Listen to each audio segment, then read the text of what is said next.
Mga Ginoo, kung ako sa inyo, itigil nyo na ang pangungulimbat ng kahit ano sa mga tao dito sa baryo. At lalong-lalo na sa mga dayo. Siguro, marami-rami na rin kayong napaslang ano.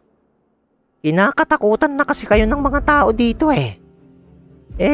Kung ipakain ko kaya kayo sa alaga ko, ha? Seryosong wika ni Tandang Agusto. Halos di naman maipinta ang mga pagmumukha ng mga lalaking yun dahil sa takot na yumakap sa kanilang mga katawan. Kaya kahit mautal-utal na ang isa sa pagsasalita, nagwikang pilit iyon ng Patawad, mga Ginoo. Pangako, di na po kami uulit. Huwag niyo ho kaming patayin. Wika ng isang lalaki na mangilig-ngilig ang boses dahil sa takot. Matapos yung marinig ng tatlo, sunod na lumapit naman nun ay si Zed. Habang isa-isang tinitignan ang mga yon sa pagmuka na mga namumula niyo noong mga mata na halos tutok sa mga pagmumuka nun. Nang magwika ito ng, siguraduhin niyo lang mga Ginoo na mula sa puso niyo ang inyong mga sinasabi at kaya niyong panindigan dahil kung hindi, ako mismo ang papatay sa inyo.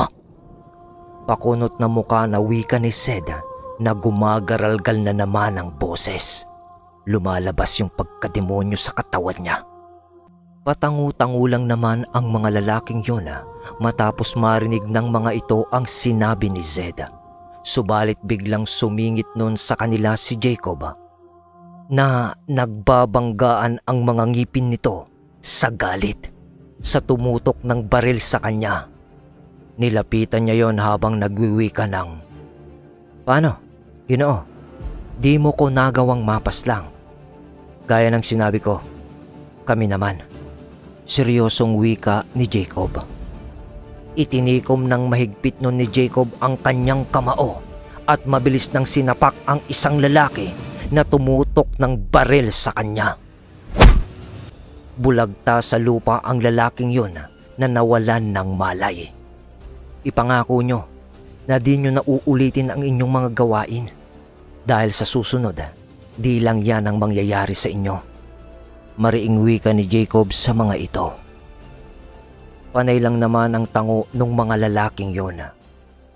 Matapos nilang gawin ang mga bagay na yun, kinalas na nila ang mga tigalpong ipinakapit nila sa katawan ng mga lalaking humarang sa kanila. Nakita nila kasing nagdurugo na ang mga ilong nito. Matapos nilang kalasin ang mga tigalpo, muli pang nagwika si Tandang Agusto. Iparating nyo sa sino man ang pinuno nyo na kung magpapatuloy kayo sa inyong mga gawain, kamatayan ang naghihintay sa inyo. Wika ng matandang mambabarang habang pinapagapang pa rin ang maitim na alakdan sa kanyang kamay. Matapos yung masabi ni Tandang Agusto, tumalikod na sila noon sa mga lalaki at agad na pinulot ang kanilang mga kagamitan noon at agad na sumakay sa kabayo. Sinipat ni Zed ang mga lalaki at nakita niyang kahit hirap na ang mga yung gumalaw, pilit nilang binuhat ang isa nilang kasamahang walang malay at nagkukumahog na lumisan sa lugar. Habang pinagmamasdan ng mga yon ni Zed, nabaling naman ang kanyang atensyon nang tawagin siya ni na Jacob na nooy malayo na sa kanya. Kaya mabilis niya noong pinatakbo ang sinasakyan niyang kabayo para habulin ang dalawa.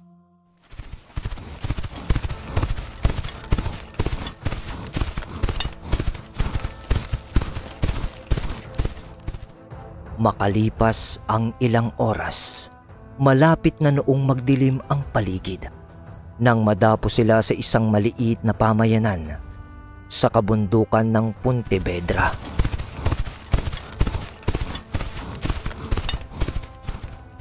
Habang sakay sila sa kanilang mga kabayo, binabagtas nila noon ang daan sa sentro ng pamayanan nang may nakita si Jacob na isang simbahan. Sinabi ni Jacob sa dalawa niyang kasama na doon na lang muna sila magpalipas ng gabi para namang kahit papano ay makapanalangin na rin noon sa harap ng Panginoon sa simbahan at mabasbasan na rin niya ng banal na tubig ang kanya noong mga tangan. Di naman na tumanggi noon ang dalawa sa nais ni Jacob. Iniwan muna nila noon ang kanilang mga kabayo sa may gilid ng simbahan kung saan may tumutubong mga damo at malayo sa mga halaman na maaaring mapinsala ng mga kabayo sa panginginain nito. Matapos nila yung gawin, pumasok na si Jacob noon sa simbahan at agad na tinungo ang harap ng altar upang taimtim na manalangin. May mga tao din noong nagrurosaryo sa loob ng simbahan, kaya naman di siya noon gumagawa ng kahit anong ingay na makakaistorbo sa mga ito. Nang marating niya ang harap ng altar, agad siyang lumuhod at taimtim na nanalangin. Maya-maya pa, habang nasa labas ng simbahan noon si Tandang Augusto at Zed, di napigilan ni Zed ang kanyang sarili na humarap sa Diyos na kanyang kinikilala.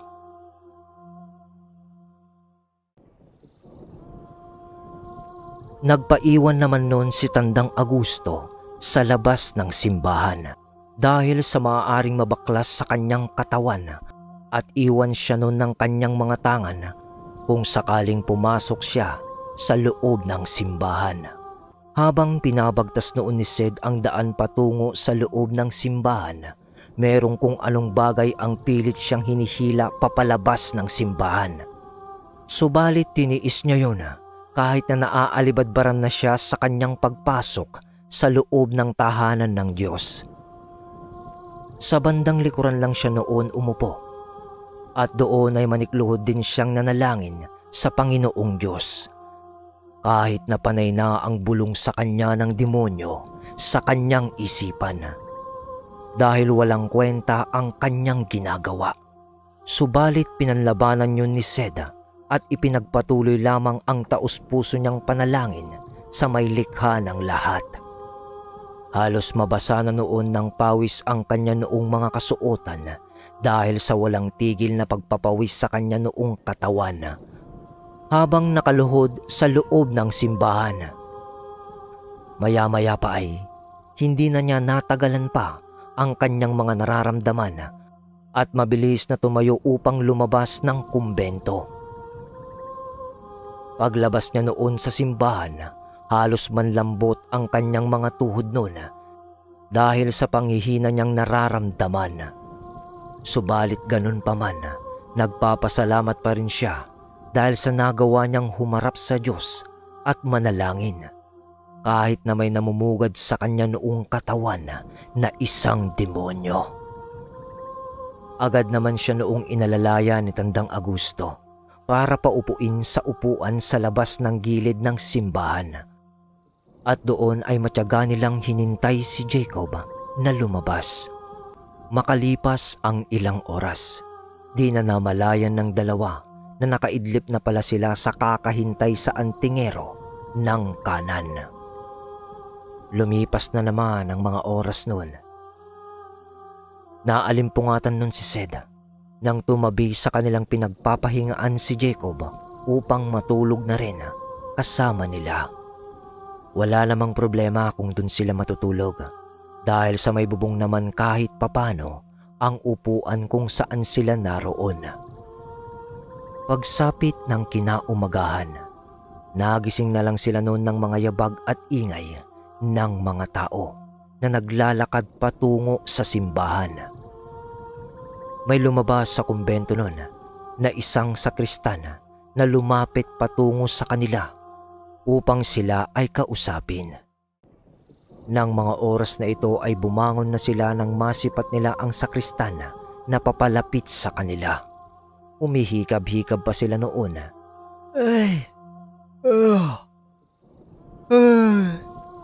Nang makalapit na sa kanila ang binatang sakristan at agad silang kinausap. Mga Ginoo, bakit ho di kayo tumuloy sa kumbento kagabi upang magpahinga? Bukas naman ho ang simbahan para sa mga katulad yung mga manlalakbay, mga Ginoo. Nakita ho kasi kayo ni Padre na pumasok sa simbahan kagabi. Maalumanay na wika ng binatang sakristan sa paglapit nito sa kanila. Agad naman yung tinugon ni Tandang Augusto ng,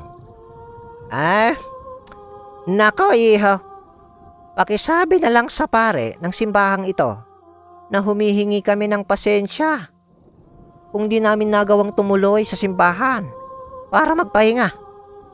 Ayos lang naman ang aming naging tulog kahit nandito kami sa labas. At pakisabi na rin kay Padre na di rin naman kami magtatagal dahil sa aalis na rin kami maya-maya lang. Malayo pa kasi ang aming lalakbayin para marating ang nais naming puntahang lugar. Pakisabi na rin kay Padre iho na maraming salamat sa kanyang pag-aalala para sa amin.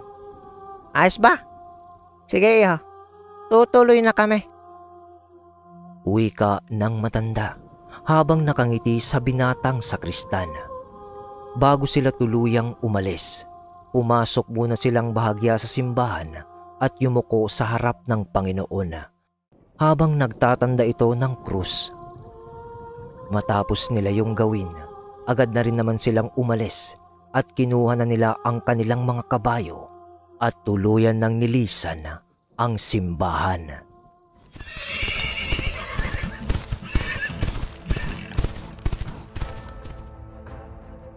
Ilang oras pa ang nagdaan. Nakalayo na nga sila sa baryo na kanilang naraanan. Habang nasa daan, kinakausap nun ng dalawa si Jacob tungkol sa ipinamalas nitong abilidad na hindi tinalaban ng mga bala nung sandaling naharang sila ng mga bandido. At doon nila nalaman na dahil pala yun sa tangan ni Jacob na agimat ng Satur na nagbibigay sa kanya ng napakakunat na kabal. Idagdag pa ang kabal na naibibigay ng tangan niyang mutya ng dalakit at medalyon ng 7 arkanghel. Nanlaki ang mata ng matandang mambabarang nang malaman niya ang mga gamit na tangan ng binata. Napalunok na lang ito ng laway nang malaman niya ito. Si Sid naman noon ay tahimik lamang habang nakikinig sa usapan ng dalawa niyang kasama. Ayon kasi sa matandang mambabarang, napakalakas ng mga tangang gamit ni Jacob na kayang dumurog ng kahit anong klase ng demonyo kung nagagamit niya ang kabuuang abilidad ng mga tangan niyang gamit. Dagdag pa ng matanda, mas lalo pang lalakas si Jacob kung mas paghuhusayan niya ang paggamit ng kanyang mga agimat at mutyang tangan. Pag narating na natin ang istansya, mga iho, matutulungan ka Jacob ng antingerong ating pupuntahan sa lugar na yon upang mas mapaghusayan mo pa ang paggamit ng mga tangan mo. Alam kong malakas ka na sa estado mo ngayon, iho. Pero kung nais mo pang mas lumakas, matutulungan ka ni Amado na nasa istansya na siyang ating pupuntahan sa lugar. Wika ng matanda. Ngumiti lang naman noon si Jacob sa matanda at agad na tumugon ng, Amado? Sino ho siya, Tang? Ngayon ko lang ho kasi narinig ang pangalan niya eh. Tanong ni Jacob. Isa siyang antingero din ng kanan, kagaya mo. Minsan ko na rin siyang nakasama at masasabi kong malakas siya pagdating sa lihim na aral ng kanan. Basta pagdating natin doon, makikilala niyo din siya. Tugon naman ng matanda. Matapos ng kanilang pag-uusap, itinuon na nila noon ang kanilang atensyon sa kanilang dinaraanan.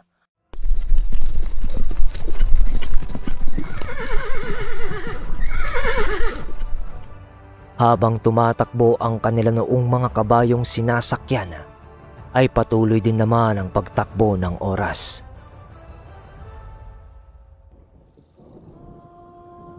At sa paglipas nga ng ilang oras, may nakita sila noong isang sapa na napakalinaw ng tubig at maraming nagsisilanguyang mga isda. Kaya naman pinili na noon na huminto muna doon pansamantala upang manghuli ng isda para sa pagkain ng kanilang agahan at buong araw ng paglalakbay. At para na rin makainom ang kanilang mga kabayong sinasakyan. Kaagad din naman nila yung inihaw sa apoy upang kainin. Habang kumakain sila ng mga oras na yun, nakakaramdam ng kakaiba si Sed sa paligid. Kaya naman kahit na kumakain siya noon, iginagala niya sa buong paligid ang talas ng kanyang pakiramdam na nakakaramdam siya noon ng presensya ng mga aswang. Tinignan niya noon ang kanyang mga kasama na agad naman tumango sa kanya. Indikasyon na nararamdaman din ng mga ito ang presensya ng isang gabunan na papalapit sa kanila noong kinaroroonan. Natigilan silang tatlo nun sa pagkain nang maramdaman nila ang mga ito na malapit na sa kanila ang nilalang. Inilibot nun ni Sed ang kanyang paningin sa paligid. Ganon din ang dalawa. Nang may masipat silang isang tao na sumisilip sa isang puno di kalayuan sa kanila. "Lumabas ka na dyan! Kita ka na namin! Anong kailangan mo?" Wika ni Sed nang makita nito ang lalaki na sumisilip sa isang puno. Nang marinig yun ng lalaki, agad din naman yung lumabas sa pinagkukublian nito at agad na lumapit sa kanila. Habang papalapit yun sa tatlo, maigi naman nung pinagmamasdan si Jacob na tila ba alerto habang lumalapit sa kanila. Nang tuluyan na sila nitong nilapitan, agad naman yung nagwika at ibinaling sa matandang mambabarang ang kanyang paningin. Kayo ho ba si Tandang Augusto?"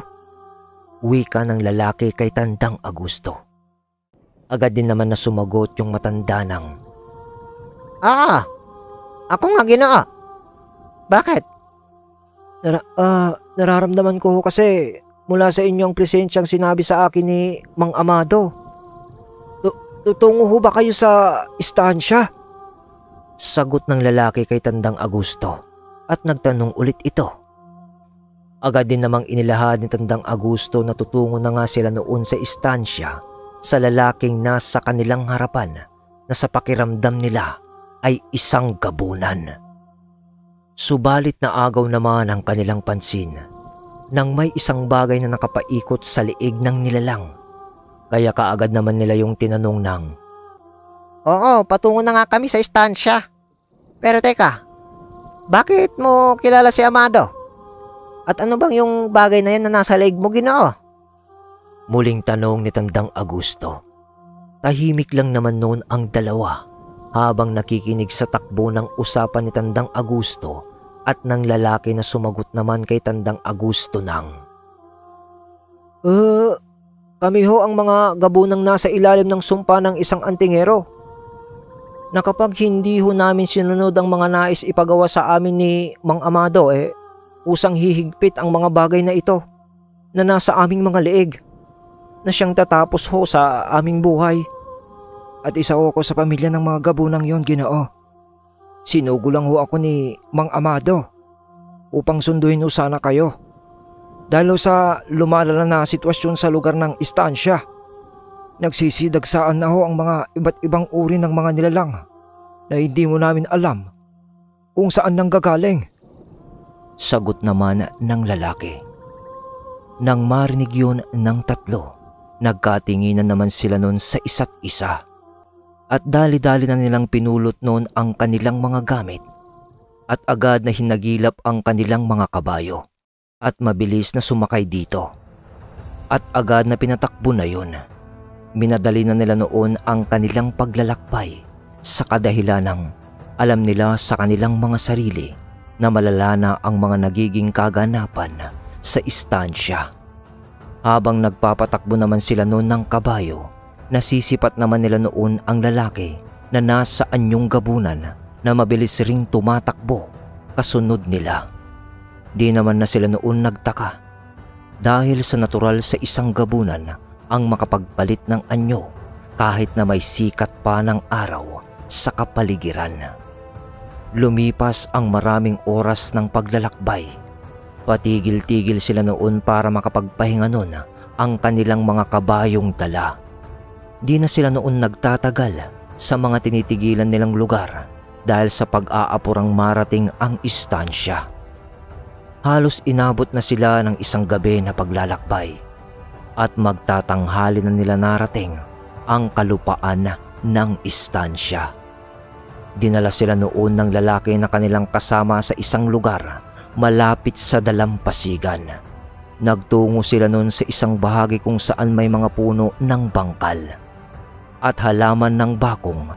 Sa likuran ng isang kubong gawa sa nipa ang bubong at kawayan ang kabuuan ng bahay. Nakaangat sa lupa ang sahig at napapalibutan ng bakod na kawayan. Nang malapitan nila ang bahay na yon, nagpaalam na sa kanila ang lalaki nilang kasama at nagsabing uuwi na sa kanyang pamilya. Nang makaalis ang lalaki, tumawag na noon si Tandang Augusto mula sa labas ng bakod ng kubo. Maya-maya pa ay may lumabas na isang matandang lalaki na may hawak ng tungkod. Mahaba na at maputi na ang buhok nito at nakasuot ito ng mahabang kasuotan. Agad yung lumapit sa bukasan ng bakod kung nasaan ang tatlo. Paglapit noon ng matanda, bigla na lang sumikip ang paghinga ni Sed dahil sa dalang presensya ng matanda. "Oh, pare, ayos ka lang ba? Anong problema?" tanong ni Jacob kay Sed. Nahihirapan akong huminga, pre." Tugon naman ni Sed habang hawak ang dibdib, habang pilit na sumasagap ng hangin. Yun na pala si Mang Amado. At nung mapansin niya ang reaksyon ng pangangatawan ni Sed sa presensya nito, nang mapansin niyo ni Mang Amado, agad naman itong umusal para ikubli ang kanyang presensya. Matapos yun gawin ni Mang Amado, tila ba nawala ang kung anong enerhiya nun na sumakal kay Sed. Nang tuluyan nang makalabas nun ang matanda sa bakod ng kanyang bahay, buong galak naman nitong kinumusta si Tandang Augusto. "Augusto! Kumusta ka na? Mabuti naman at nakarating kayo ng ligtas dito sa lugar ng istansya. At siya nga pala, sino naman itong mga kasama mo? Sila ba ang ipinadala ni Ginoong Mirno?" Bungad na tanong sa kanila ni Mang Amado. Ayos lang naman ho ako, Mang Amado. Sa totoo nga ho niyan, minadali na ho namin talaga ang pagtungo dito sa lugar nyo dahil sa mga binanggit ng mga gabunang inutusan nyo upang kami ay sunduin na nakasalubong namin sa daan. Siya nga pala ho. Sila nga ho ang sinugo ni Pinunong Mirno para sa misyong ito. Si Jacob ho, antingero ng kanan, at si Sed ho. Paano ba to? Paano ko ba ipapakilala si Sed? Gabunan ho, Mang Amado. Itong si Sed. Tugon ni Tandang Augusto kay Mang Amado. Ganun ba? Kaya pala. Pero di bale, tumuloy muna kayo sa aking munting tahanan para doon na tayo makapagkwentuhan at makapagpahinga na rin kayo. At yung mga kabayo nyo, doon nyo na lang itali sa likod ng bahay. Maraming damo doon. Sige na, halina kayo. Anyaya sa kanila ng matanda. Nang marinig yun ng tatlo, sumunod na rin sila kay Mang Amado.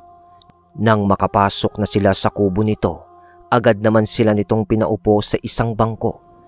Nagawa din sa kawayan na merong munting mesa sa harap nito. Iniwan muna sila noon ng matanda upang tumungo sa kusina nito upang ikuha sila noon ng kanilang makakain.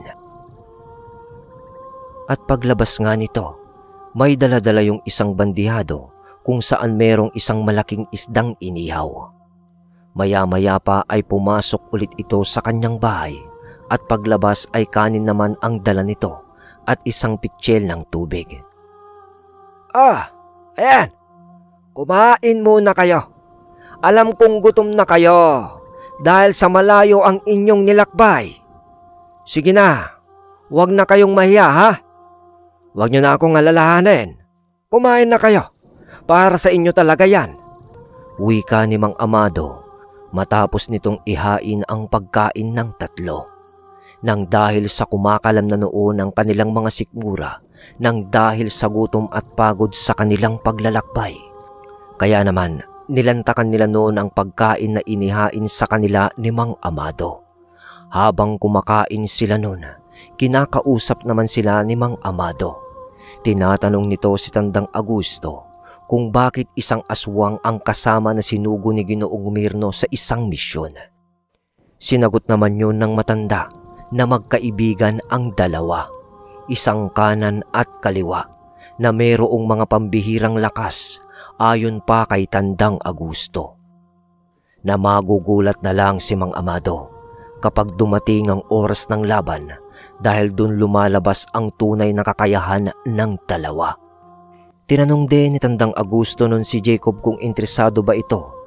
Naturuan pa siya ni Mang Amado ng iilan pang abilidad upang palabasin pa ang mga kakayahan ng tangan niyang 7 arkanghel na medalyon. Sinagot naman ni Jacob yun ng ayos na siya sa kanyang kasalukuyang estado pagdating sa mga lihim na aral at paggamit ng pangunahin niyang agimat na 7 arkanghel. Nagulat naman ang dalawang matanda nang sabihin ni Jacob na mula noong ipinasa sa kanya ng lolo niya na si Mang Dario ang mga tangan niyang gamit, ay itinuro na sa kanya nito ang lahat ng kanyang nalalaman pagdating sa mga orasyon kung paano papaganahin ang kanyang mga agimat. Mga orasyon na pambasag ng mutya, matinding kabal at mga pangkumbating mga dasal gamit ang tangan niyang medalyon ng Satur. Ang 7 sinag ng langit, 7 sagradong espiritual ng espada ng mga anghel at mga orasyon ding pangkumbate at orasyon para sa panggagamot na nakapaloob naman sa tangan niyang 7 arkanghel medalyon. Ang di lang nagawang maituro sa kanya ng kanyang lolo ay ang kung paano gamitin ang mga abilidad ng tangan niyang mutya ng dalakit. Subalit ganun pa man ay nagagawa niyang tawagin ang mga gabay nitong mga engkanto na mga dalakit nun. Nang marinig naman ng dalawang matanda ang mga sinabi ni Jacob, nagkatinginan naman silang dalawa habang si Sid naman ay patuloy lang sa pagsubo ng pagkain.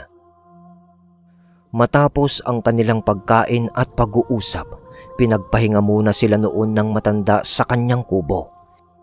Kita na kasi sa mga pagmumuka ng tatlo ang pagod dahil sa layo ng kanilang nilakbay.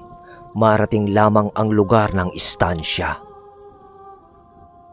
Pagsapit ng kinahapunan, bago pa man lumubog ang araw sa kanluran, nagising na silang tatlo. Naabutan nila noon si Mang Amado na nasa labas ng bakuran nito na nakatanaw sa isang malawak na karagatan.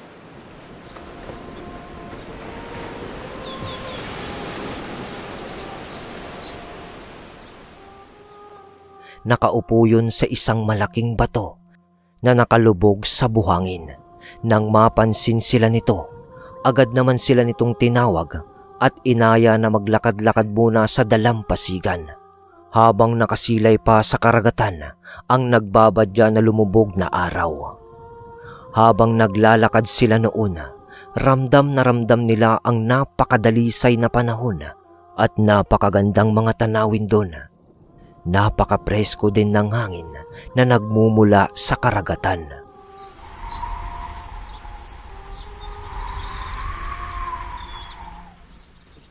Subalit sa kabila ng lahat ng iyon, ay may kababalaghang nangyayari na nagdudulot ng lagim sa tuwing nababalutan ng kadiliman ang buong paligid. Habang sila ay namamasyal sa gilid ng dagat, Sinasabi nito ang mga tungkol sa mga nilalang na nakakaengkwentro niya dito sa lugar. Ayon sa matanda, nawala sa kalupaan ang kanilang mga makakalaban sa lugar dahil sa mga naninirahan ang mga yun sa ilalim ng karagatan. At sa tuwing sumasapit ang gabi ay umaahon ang mga yun upang manguha ng mga tao, upang dalhin sa kailaliman ng dagat, upang gawin nilang pagkain. O kaya naman ay mga mangingisda na inaabutan nun ng gabi sa laot ang kanilang mga binibiktima. Ginagawang alay ang iba sa mga tao na nabibiktima nila sa isang nilalang na kinikilala nilang Panginoon sa ilalim ng karagatan. Ayon pa sa matanda, na sa tuwing kabilugan ng buwan, doon lang nagpapakita ang isang dambuhalang halimaw na malaahas na nilalang na sa wari niya ay Panginoon ng mga nilalang na nambibiktima ng mga tao. At ayon din sa matanda na merong isang nilalang na umaahon sa dagat na nagagawang kontrolin ang isipan ng isang ordinaryong tao at nagagawa niyang utusan ang mga yun na lumapit sa kanila. O kaya naman, para di masyadong halata ang kanyang ginagawa, inuutusan niya ang mga taong yun na magpatayan. Minsan na noong nasaksihan ni Mang Amado ang mga ganoong pangyayari, noong siya ay kasalukuyang bago pa lamang sa lugar na iyon. Sa makatuwid, medyo may katagalan na yung nangyari. Napakaraming tao nun ang nangamatay at nagpalutang-lutang sa tubig dagat.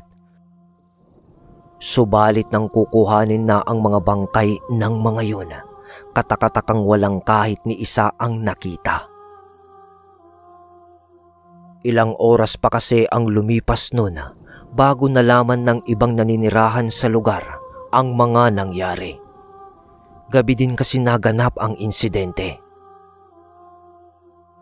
Habang nakikinig sila nun sa mga sinasabi ni Mang Amado, nagwika naman ang demonyo sa isipan ni Sednang. Mukhang si Livy. Mukhang si Livy ang sinasabi ng matandang yan, bata. Kaya naman pala nakakaramdam ako ng kakaiba sa lugar na ito. Maghanda kayo.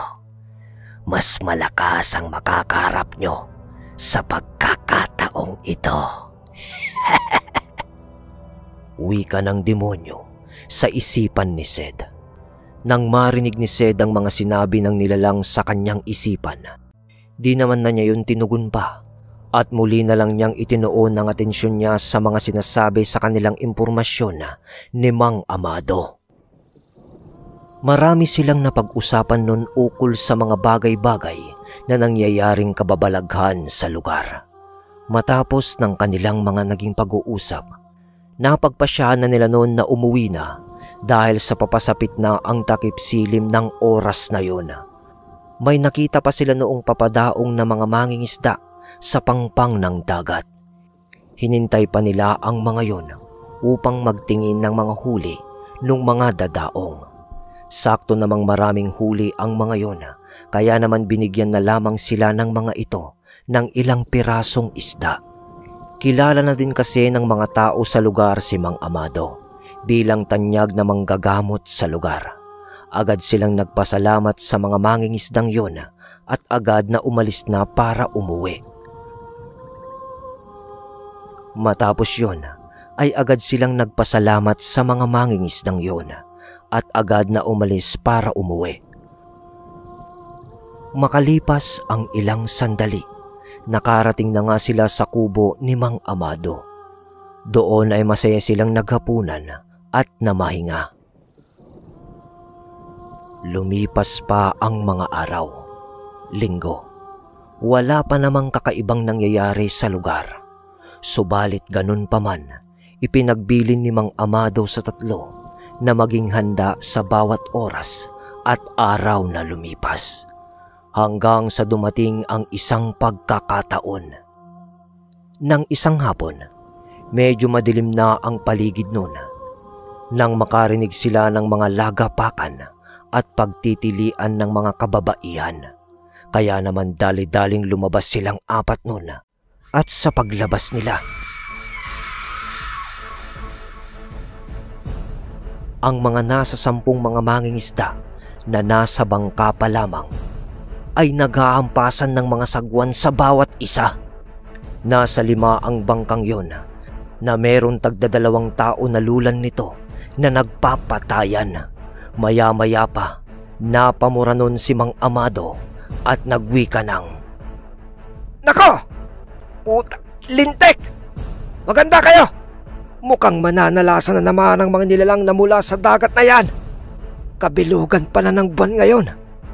Wika ni Mang Amado. Nakita kasi nila ang papasikat pa lamang noon na bilog na buwan. Maya-maya pa, nakita na nila ang nagsisilaglagan sa bangka na mga sakay nito na wala ng buhay. At ang iba naman ay nagpapatiwakal sa pamamagitan ng pagsaksak ng kutsilyo sa kanilang mga dibdib. Nagulat silang apat nang makita nila ang mga pinaggagawa ng mga lalaking yun. Kaya naman nagmadali silang inabisuhan lahat ng tao na nasa tabi ng dagat na magsiuwian na dahil sa panganib na paparating. At dahil sa alam ng mga tao doon sa lugar ang susunod na mangyayari, ay napilitan ang mga itong magsilikasan sa tabi ng dagat. Pero meron pang mga ayaw magsialis at halos magpakamatay sa pag-iyak ang iba sa mga kaanak ng mga lalaking nagpapatayan sa mga bangkang iyon. Kaya naman, hinihila na ng ibang mga taong naroon ang mga kaanak ng mga namatay na nagpupumilit manatili sa dalampasigan. Dali-dali na ring tumakbo ang apat nun pabalik sa kubo upang kunin ang kanilang mga gamit pandigma at kaagarang bumalik sa dalampasigan upang bantayan ang anuman di kaaya-aya pang mangyayari. Habang nakamasid sila sa paligid, unti-unti nang tinatangay ng alon ang mga bangkay ng kalalakihan patungo sa pampang. Subalit bago pa man makarating sa mismong tabi ang mga bangkay, nasipat nila itong biglang nagsilubugan sa tubig na tila ba may mga nilalang na humatak doon. Maya-maya pa, may mga nagsilutangang mga ulo sa tubig na mayroong mga maliliit na sungay na animoy tinik sa ulo sa sobrang dami. Marami ang mga ulong nakalitaw sa tubig. At nung lumabas ang mga mata nito, ay halos nakatitig ang mga ito sa apat. Maging alerto lang kayo. Huwag kayong lulusong sa tubig ha. Delikado.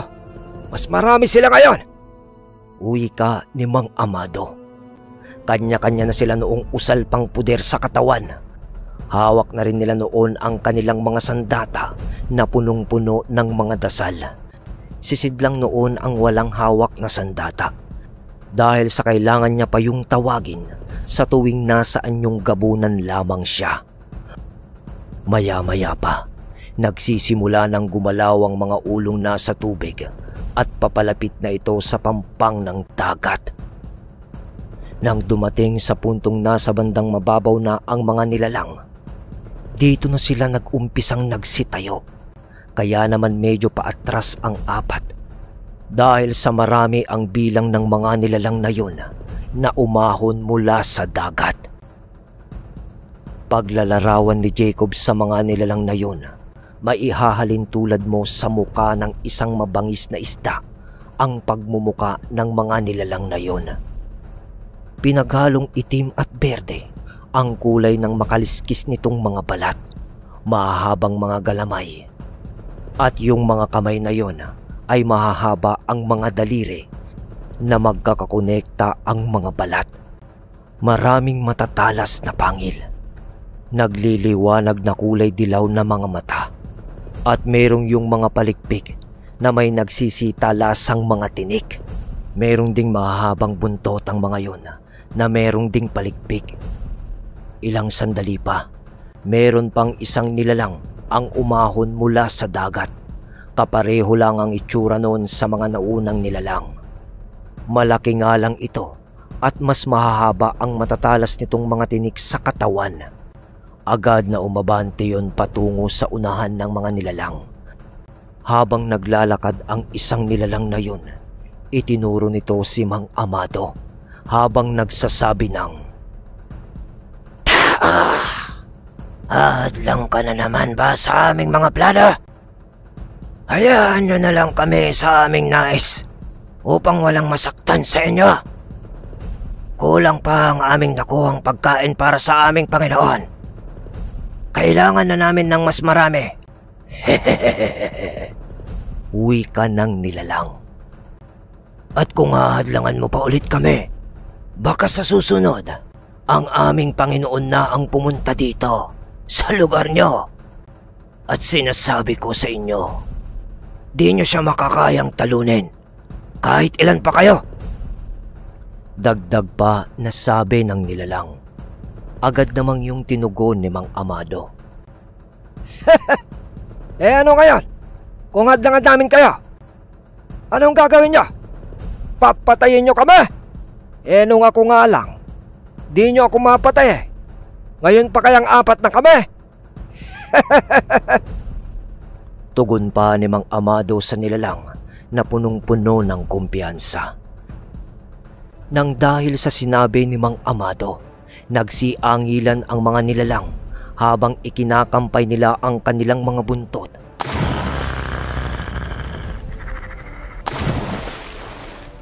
Na humahampas pa sa tubig, kaya naman umatras ng bahagya ang apat at nagtungo sa mabuhanging parte ng dalampasigan.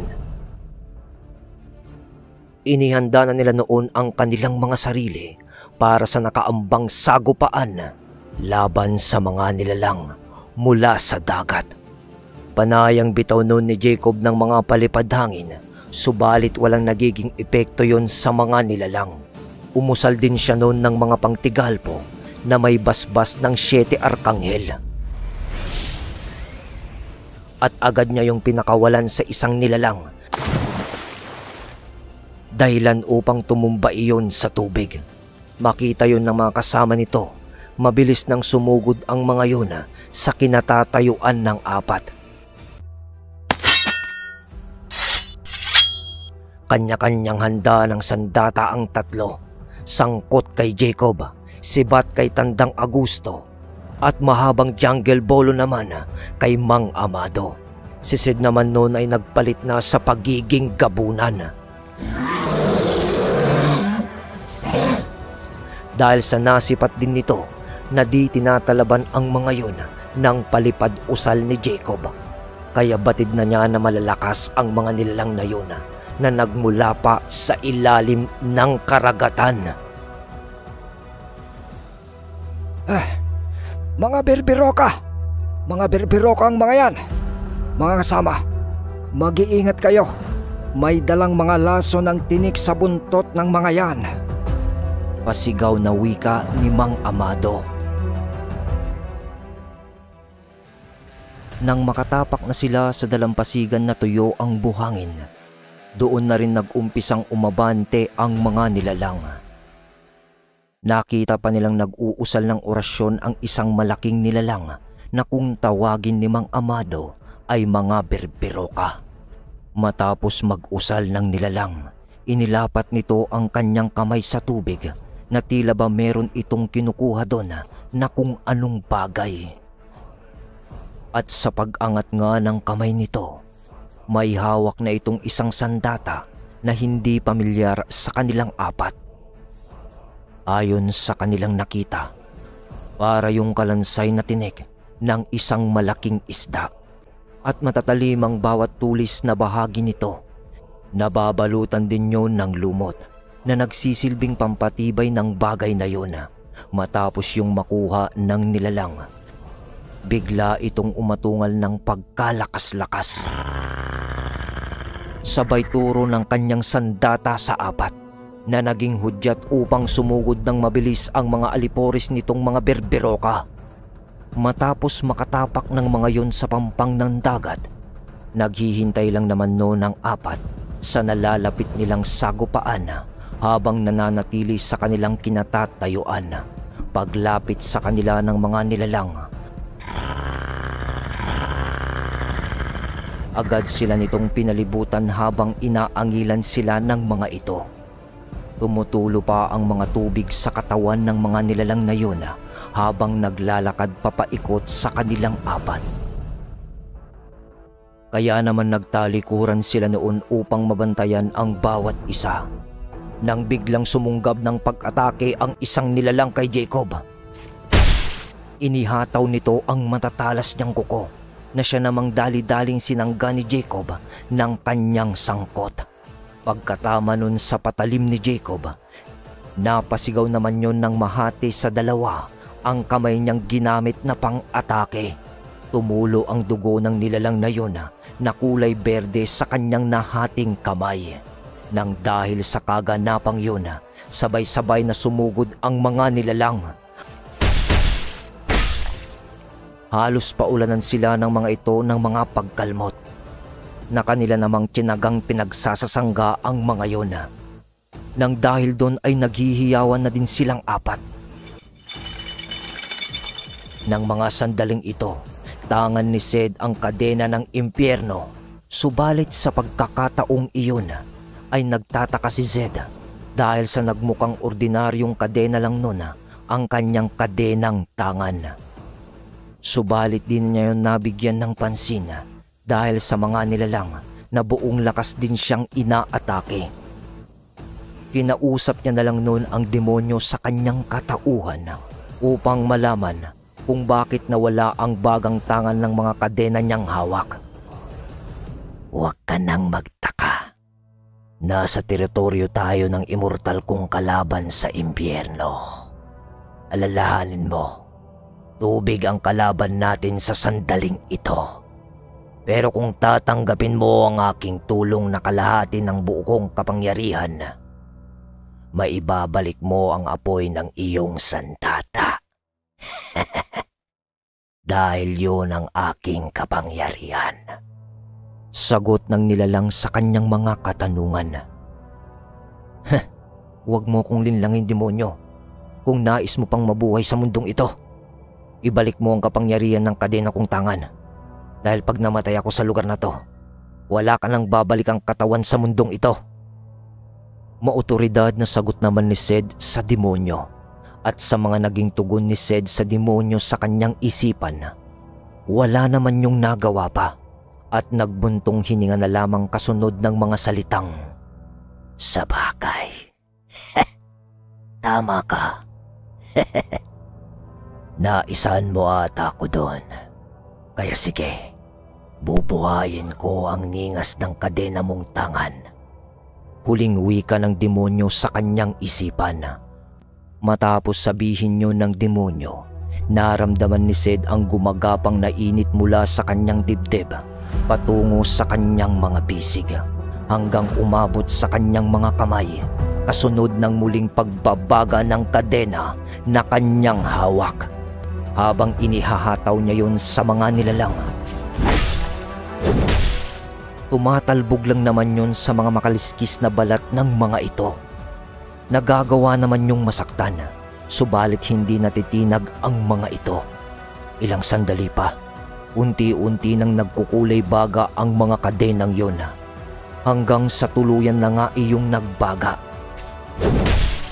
Paghataw niya sa isang nilalang, napasigaw naman yun ng matuklap ang kaliskis nito at bumaon sa katawan ang nagbabagang kadena ng impyerno. Natigilan nun ang mga nilalang sa pag-atake sa gabunan at natuon ang mga atensyon ng mga ito sa kadena na hawak nun ni Zed na nagliliwanag sa baga. Subalit ilang saglit lang na natigilan ang mga yon. Kasunod muli ang walang pagdadalawang isip na sumugod ang mga ito kay Zed. Subalit hindi na hinayaan pa ni Zed. Iniiwas niya paikot nun ang kanyang kadena na siya namang tumama sa katawan ng sawimpalad na nahagip nito.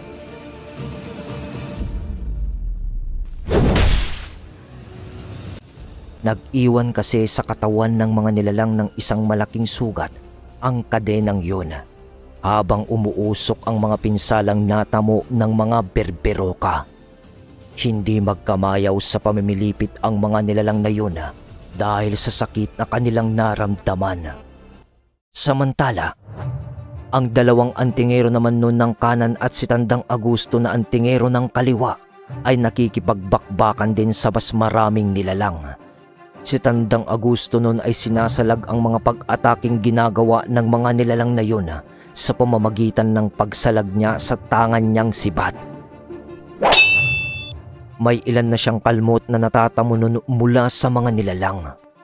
Ngunit nagagantihan naman niya ito ng pagtarak ng kanyang sibat sa mga katawan ng mga ito. Si Jacob naman sa sandaling yun ay walang pagsalag na ginagawa at panay lang ang iwas niya noon sa mga pag-ataking ibinabato sa kanya ng mga nilalang. At sa bawat pag-iwas niya, nagbibitaw din siya noon ng mga pag-atake sa pamamagitan ng pag-unday niya ng saksak at taga sa mga berberoka. Sa bawat pag-unday niya noon ng saksak at taga sa mga nilalang, ay siya namang pagtagas ng mga mabeberde nitong mga dugo. Si Mang Amado naman sa isang banda ay buong lakas niyang pinaghahataw ng kanyang jungle bolo ang mga berberoka noon na kumakalaban sa kanya. Ginagamit din noon ng mga nilalang ang kanilang buntot sa kanilang mga pag-atake. Ngunit malaya naman yung nasasalag at naiiwasan ng tatlo. May iilan na sila noong napatumba sa labanan. Subalit nasisipat nila noon ang isang malaking berberoka na nakamasid lamang sa mga kaganapan habang walang kibo itong nakatayo sa tubig ng karagatan. Matamaan man sila ng kalmot ng mga nilalang na yon ay ipinagsasawalang bahala lang naman nila, sapagkat mas iniiwasan nila noon ang tamaan ng mga buntot ng mga ito na mayroong nagsisitalasang mga tinik na nagtataglay ng matinding lason. Iniiwasan nila noon ang kahit konting tusok lang ng mga ito sa kanilang mga balat, sapagkat di sila maliligtas ng mga agimat at mutya nilang tangan kung sakaling mapasok ang sistema nila ng lasong dala ng buntot ng mga nilalang na yon. Kaya naman sa pagtaga na kanilang ginagawa, pinipilit nilang tapyasin ang mga buntot ng nilalang. Subalit di nila yun maputol dahil mabilis yung iniiwas ng mga berberoka. Bagaman di nila magawang tagpasin ang mga buntot ng mga nilalang, nabibigyan naman sila ng mga ito ng matitinding pinsala. Kasabay ng paglukob ng liwanag ng bilog na buwan sa kalupaan, kasabay naman nito ang pagkislap ng tubig sa karagatan sa pagtama ng sinag ng buwan. Nang hindi na maatim ni Jacob ang mga nilalang, ipinakapit niya noon ang sibat ni Atardara sa kanyang sangkot. Matapos niya yung gawin, agad niya yung inihataw sa isang nilalang upang malaman niya kung ano ang magiging epekto ng usal na yun kapag nagawa nitong lumapat sa katawan ng mga nilalang.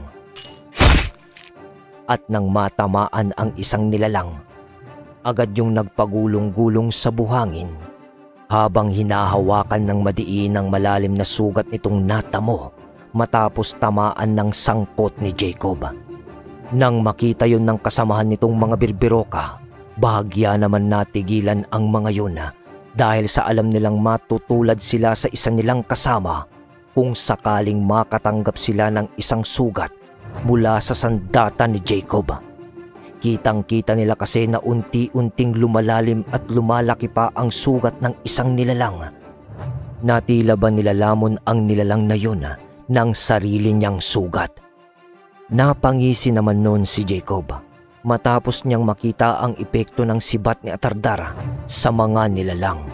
Kaya naman sa bawat pag-iwas niya, napangisi naman noon si Jacob matapos niyang makita ang epekto ng sibat ni Atardar sa mga nilalang. Kaya naman sa bawat pag-iwas niya noon, agad siyang sumasagot ng mga pag-atake gamit ang kanyang sangkot. At bawat tamaan noon ay natutulad sa naunang nilalang na nasugatan ng sangkot ni Jacob. na merong malakas na usal ang nakakapit. Kaya naman wala nang nagawa ang mga nilalang kundi ang pansamantalang umatras sa kinaroroonan ni Jacob. Samantala, si Mang Amado naman nun ay panay din ang paggamit ng malalakas na usal at orasyon habang nakikipagsabayan ng atake sa mga birbiroka. Nababalutan na noon ng berding dugo ang bolo nitong hawak na tumatalsik sa bawat pagtama ng kanyang sandata noon. Nagagawa man siyang makalmot ng mga yun, subalit para bang hindi nagagawang bumaon ng mga kuko ng mga yun sa balat ni Mang Amado, at tanging mga maliliit na galos lamang ang natatamo nito. Nagulat naman si Jacob nang makita nito ang tangang medalyon ni Mang Amado, dahil sa nakita niya na ang medalyon na yon ay ang Infinito de Dios. Ayon sa kanya, malakas din ang kabal na naidudulot ng agimat na yun, at napakabisa din nung panlaban sa kahit anong masasamang elemento. Malalakas din ang mga usal at orasyon na nakapaloob sa gamit na yun, at halos hindi nagkakalayo ang agimat na yun sa kanyang tangang 7 arkanghel. Ang kaibahan nga lang, ginagabayan ng mga anghel ang gamit niyang yun. Ngunit ganun pa man, masasabi din talagang malakas din ang medalyon ng Infinito de Dios. Nakita niya noon na gumagamit din ng sibat ni Atardar si Mang Amado na nakakapit din sa bolo nitong tangan. Nagsisiatrasan na rin noon ang mga kaharap nito dahil sa kagaya ng mga birbiroka na nasugatan niya noon ng kanyang sangkot, na may dasal ng sibat ni Atardar ay para bang nalulusaw din ang mga kalamnan ng nilalang kapag nasusugatan sila. Si Tandang Agosto naman noon ay buong lakas na nakikipaglaban sa mga nilalang na kanya ring kalaban, at kasama na nito sa sandaling yun ang dalawa niyang mga engkantong kasangga. Wala ring magawa nun sa matandang mambabarang ang kanyang mga kalaban dahil sa dalawa nitong kasamang engkanto na buong lakas ding nakikipaglaban. Samantala, sa bawat pagwasiwas nun ni Zed ng mga kadena ay siya namang pamimilipit ng sakit ng mga nilalang na tinatamaan nito. Habang pag-angil na lamang ang nagagawa ng mga ito. Ilang beses na rin kasing natusok ng mga buntot ng birbiroka si Zed. Subalit nakapagtatakang walang epekto ang lason mula sa kanilang buntot sa gabunang si Zed. Habang pinagmamasdan noon ni Zed ang mga nilalang na unti-unting umaatras, napasipat naman siya noon sa isang nilalang na nasa tubig na nakamasid lamang sa labanan. Nang makitaan niya ito ng paggalaw, dahil sa kanya nakabaling ang paningin ng nilalang na yon. Maya-maya pa, inangat ng nilalang na yon ang sandata nito at mabilis na tumakbo patungo sa kinaroroonan ni Zed. Sa pagkakataong yun ay ipinagsawalang bahala niya na muna ang mga alipores nitong birbiroka upang karapin ang pinuno ng mga nilalang na yon. Ikaw muna ang uunahin ko, gabunan! Uwi ka ng nilalang habang mabilis na tumatakbo pasugod kay Zed. Sa pag-aakala ng nilalang na ordinaryong gabunan lang noon si Zed, kahit na ito ay may malalapad na pakpak. Walang pag-aalinlangan nitong sinalakay ang gabunan. Agad nitong inihataw kay Zed ang sandata nitong kalansay ng isda, na siya namang mabilis na iniwasan ni Zed. Sabay ganti niya ng paghataw ng kadena. Mabilis din naman yung nasalag ng nilalang gamit ang sandata nito. Subalit nalusaw nun ang iilan sa mga talim ng sandata nito nang lumapat yun sa kadena ni Zed. Nasalag nga ng nilalang ang kadena ni Zed, at bigla itong sumigaw nang tumama na sa likod nito ang isa pang kadenang tangan ni Zed, na siya namang nagdulot ng pagkakaroon ng matinding pinsala ang nilalang.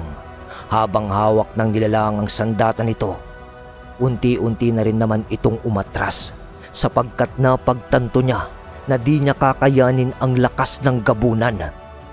Naramdaman din ng birbirokang yun ang tangang presensya ni Sed at ng gabay nitong Diablo. Akala ko matigas yung isang yan. Wala din naman palang ibubuga. Wika ng demonyo sa isipan nun ni Sed. Madali ka, bata. Tapusin mo na ang mga buhay ng mga yan bago pa sila makasisid sa karagatan.